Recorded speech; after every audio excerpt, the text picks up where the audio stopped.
Assalamu alaikum students. This is Muhammad Ismail, your economics teacher. In the last lesson, we tried to discuss the basic economic ideas. We had some introduction, then we tried to have certain basic concepts. And today we will extend our discussion from the factors of production, which is the second subtopic of your main economics syllabi. And this is about factors of production. So first of all, we need to define or we need to look into what factors of production are. When we say factors of production, we mean all those economic resources with which we can produce what we want. Now, why we call them resources?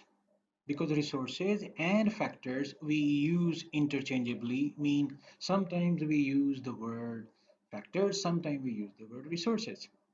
We call them resources because again these are helpful to acquire these factors of production. So that is why we can also call them resources.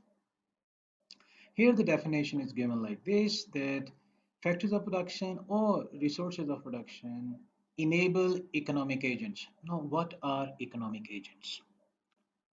Economic agents are based on individuals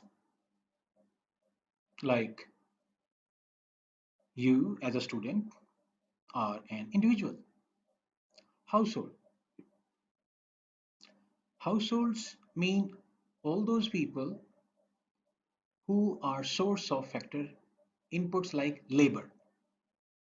They consume what is produced by the firms. Then firms, these are also economic agents. Firms hire or acquire these factors of production to produce. Then the government. The government is an economic agent. Why? Because the government is based on public sector and the government employs these factors of production or factor inputs to produce social goods, which we will discuss in the later classes.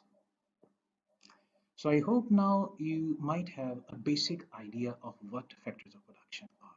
Let me repeat. All those factors which enable economic agents or which help economic agents to buy or to afford those goods and services which they want to have for their economic well-being. Now we are using this word economic. The word economic means that anything which has a certain value. So that is why we are using this word economic. Sometimes we call economic goods. Economic goods mean those goods which have value, mean whenever we consume, those do produce some satisfaction. Okay, now let's get into the detail what these factors of production are. Number one, land. Now when we say land, we mean all the natural resources. All the resources which are gifted from nature. These are available free from Allah subhanahu wa ta'ala. For example, land. For example, forests. For example, woods. For example, fisheries. For example, farming. For example, oil drilling. In a way, we can say anything which we get from Earth's crust and from the surface of Earth is called land, natural resource. And the natural resources or without natural resources, we cannot produce anything. For example, if we say crop, without grain, we cannot produce flour. It means we cannot bake breads. So that is why land or natural resources have their importance. At the same time, without timber, we cannot produce any furniture. So that is why timber has its own importance. What is timber? Natural resource. Let's move forward. Labor. It is based on human effort. Now, this human effort can be divided into groups. Group 1, direct labor. Group 2, indirect labor. Now, in our common experience or in our daily life, we have seen some people they work manually, mean they are physically involved in the work. For example, carpenter, for example, broomer, for example, gardener, for example, or cook. So, carpenter. So, these all are basically producing direct labor.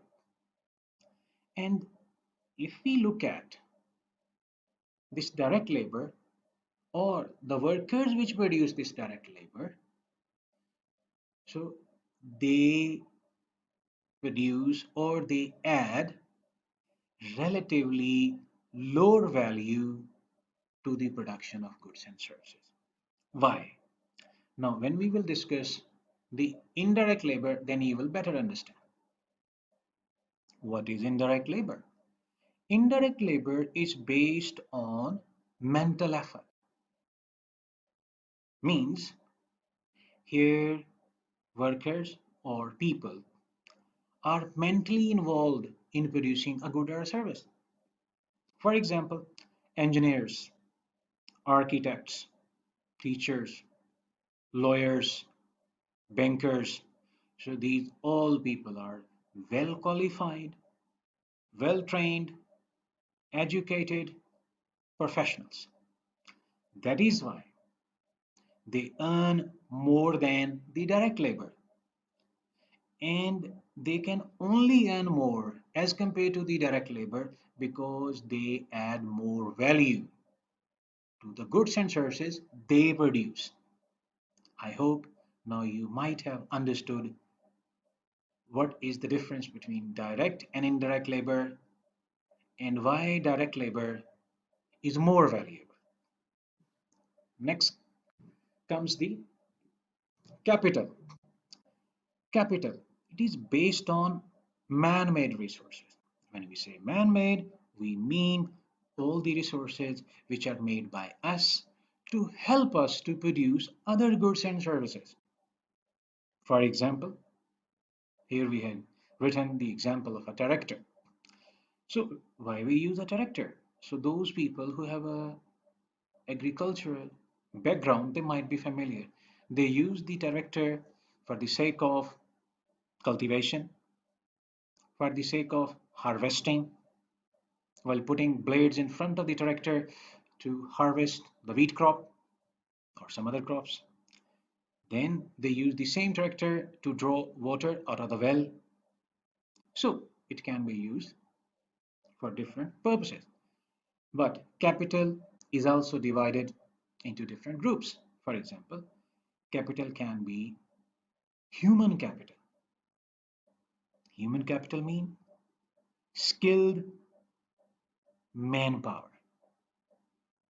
When we say skilled manpower, it means those people who have unique skills or relatively better skills as compared to others. We call them human capital. Then comes physical capital. Now, tractor is an example of a physical capital. So you might have understood why capital, physical capital, or tractor is a physical capital. I mean anything which exists physically to help you. Suppose plant, equipment, machinery.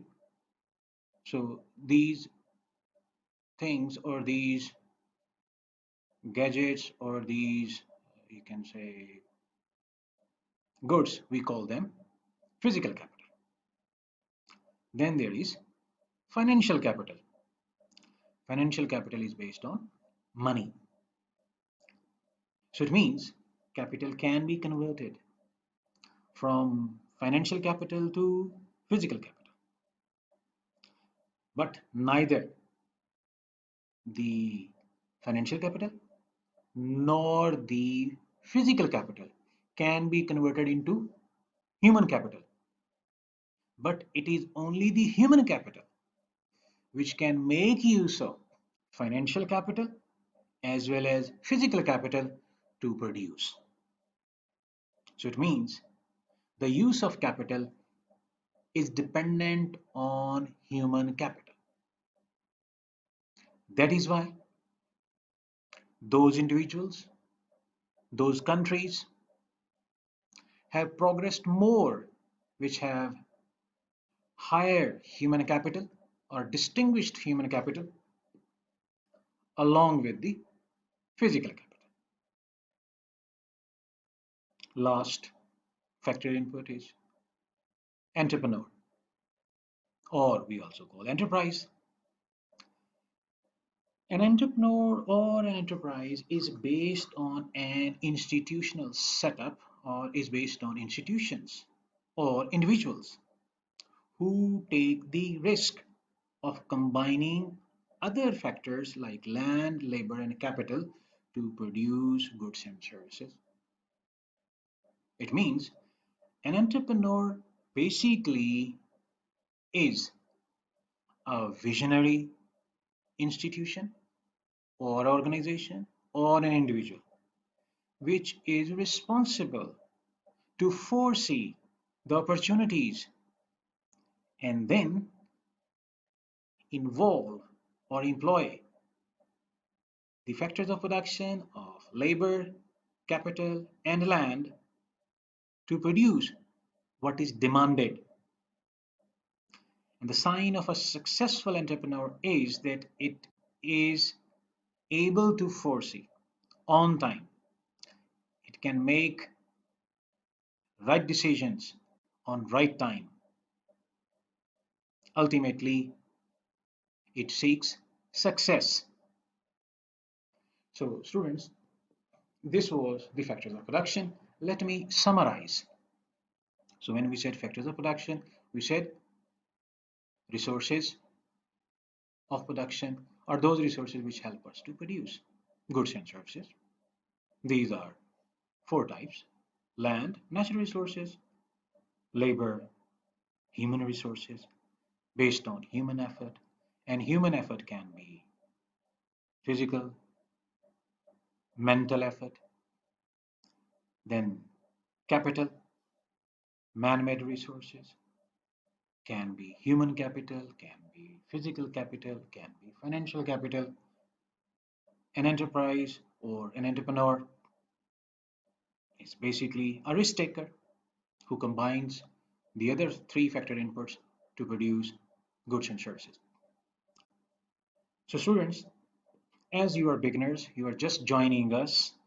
So that is why to keep things simple and easy, so initially we will move slow so that you can understand. And the sign of understanding is that you need to ask questions or you need to commit mistakes to learn. And I strongly wish and suggest that you never copy others, rather, you prefer to commit a mistake so that whenever you will whenever you will commit a confident mistake, you will be able to learn a concept.